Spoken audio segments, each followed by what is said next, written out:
ఇక మా ఇంటికాడ బోనాలు శురువైనాయి. ముందుగా మా చెల్లి వాళ్ళ ఇంటికాడ బోనాలు చేసుకున్నాం. తర్వాత అక్క వాళ్ళ ఇంటికాడ బోనాలు అంగరంగ వైభవంగా జరిగిపోయినాయి.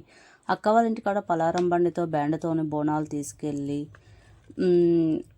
ఇట్లా మంచిగా చేసేసుకున్నాము. చెల్లె వాళ్ళ ఇంటికాడ అయితే మీరు చూసారు కదా ఎలా జరుపుకున్నాము, బాగా సందడిగా జరుపుకున్నాం కదా. ఇక మా ఇంటికాడ అయితే చూస్తున్నారు కదా, ఫస్ట్ అయితే మేము అన్ని మామిడి తోరణాలు, వేపాకులు ఇవన్నీ పెట్టేసినాము.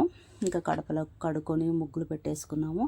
ఇక నేను అంతా మంచిగా ఫ్రెష్ అప్ అయిపోయి ఇంకా పూజ చేసుకొని ఇంట్లో అమ్మవార్లకు బోనాలు చేయాలి కాబట్టి బోనాలకు నైవేద్యాలు అయితే వండి పెట్టేసుకున్నాను. తర్వాత ఇంకా బోనాలకు దగ్గరకు వచ్చి కూర్చున్నాను. ఇట్లా బోనాలకు అంటే అక్క వాళ్ళ ఇంటికాడ చెల్లె వాళ్ళ ఇంటికాడ మామూలుగా బొట్లు పెట్టేశాను. ఇక్కడ కొంచెం డిఫరెంట్గా చేయాలని అయితే నేనైతే చేస్తున్నాను.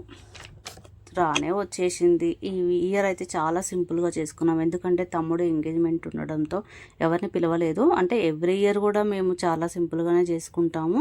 ఈ ఇయర్ ఇంకా ఇక మేమే మా ఇంటి వాళ్ళమే బోనాలు చేసుకొని అమ్మ వాళ్ళకు 2 బోనాలు సమర్పించుకున్నాము. చేసేసి ఇంకా వంట చేసి మేమైతే తినేసి లాస్ట్కి ఇంకా ఎంగేజ్మెంట్కి అయితే వెళ్ళాము.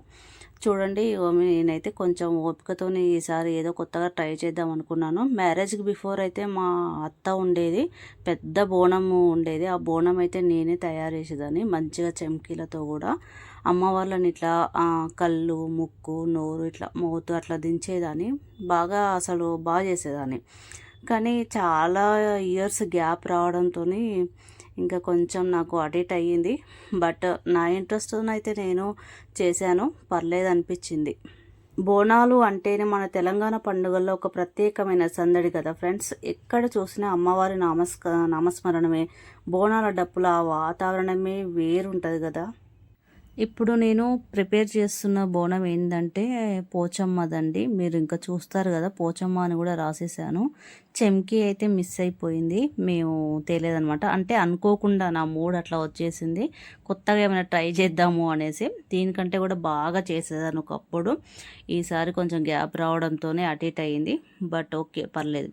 బోనాలు అయితే అన్నీ చేసేసాము. ఇంకా ఇక్కడ ఇంట్లో అయితే పూజ చేసేసుకొని టెంకాయ కొట్టేస్తున్నాను. ఇక్కడ అమ్మవారి దగ్గర కూడా, అదే అమ్మవారు కాదు, ఇంట్లో పూజ దగ్గర పరమాణం వండేసి పెట్టేశాను, కొబ్బరికాయ కొట్టేశాను.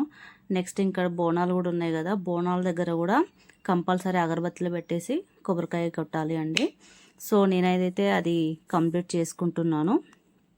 మన పెద్దలు ఎప్పటి నుంచో పాటిస్తున్న ఆచారాన్ని మనం కూడా కొనసాగించడం అనేది చాలా హ్యాపీగా ఉంటుంది కదా ఫ్రెండ్స్.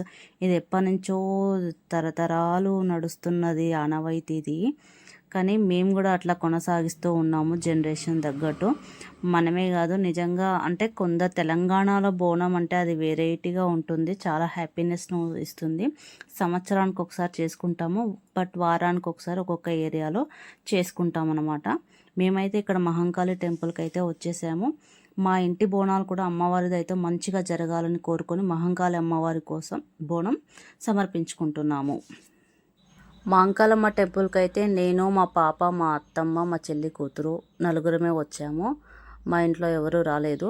సో నలుగురం అయితే టెంపుల్కి వచ్చేసి అమ్మవారి చుట్టూ, గుడి చుట్టూ ఒక 5 ప్రదక్షిణలు చేసుకొని మొత్తానికైతే అమ్మవారికి మహంకాళమ్మ టెంపుల్కి అయితే అక్కడ బయట బొడ్రాయి ఉంది, అక్కడైతే నైవేద్యం పెట్టేసుకుంటున్నారు. అక్కడ సమర్పించేసుకొని అమ్మవారి దగ్గర మొక్కేసుకొని ఆశీస్సులు తీసుకుంటున్నాము. చూడండి, ఎవ్రీ ఇయర్ అంటే ఇలాగే ఉంటుంది. బట్ ఈసారి జరుపుకున్నంతగా ఏదో లోన్లీ ఫీలింగ్ అనిపించింది నాకైతే, ఎవరు లేనట్టుగా.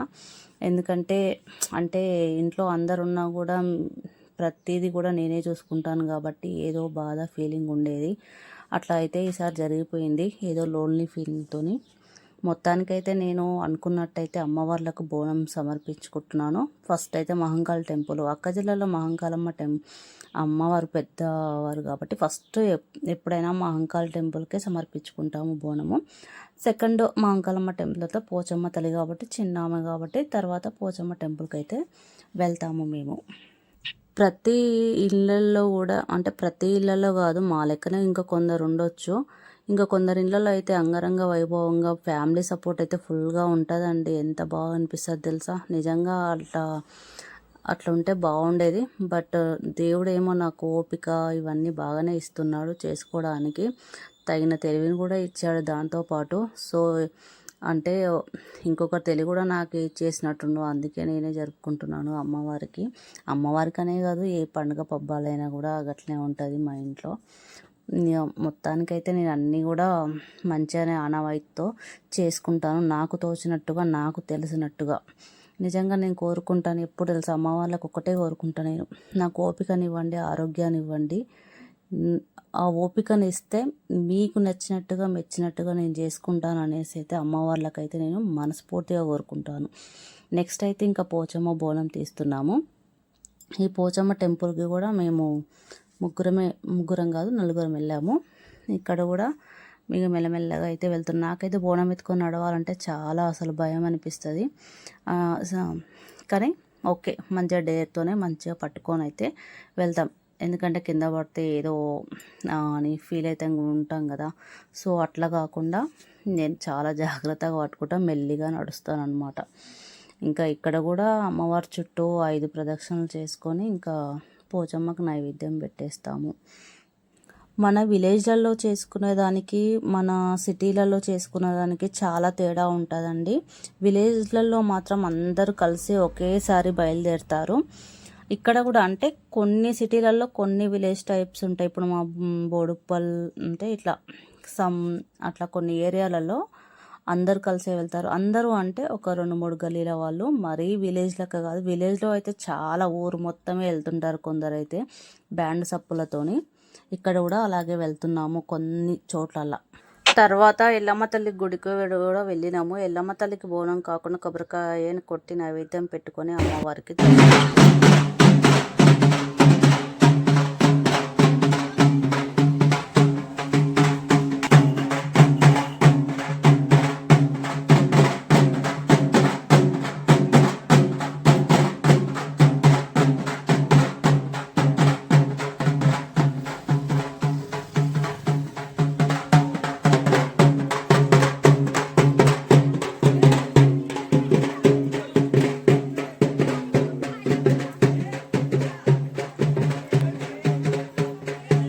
మీరు మా బోనాల సందడి వీడియో మాతో పాటు మీరు కూడా చూసినందుకు చాలా థ్యాంక్స్ అండి. అమ్మవారి ఆశీస్సులు అందరి కుటుంబాల మీద ఉండాలని.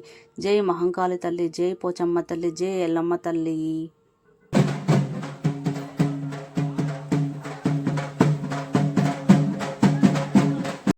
ఇక బోనాలు అంటేనే మన దగ్గర ఈ బ్యాండ్ డప్పుల సందడి లేకపోతే అసలు పండుగ ఫీల్ రాదు కదా ఫ్రెండ్స్. ఒక లైక్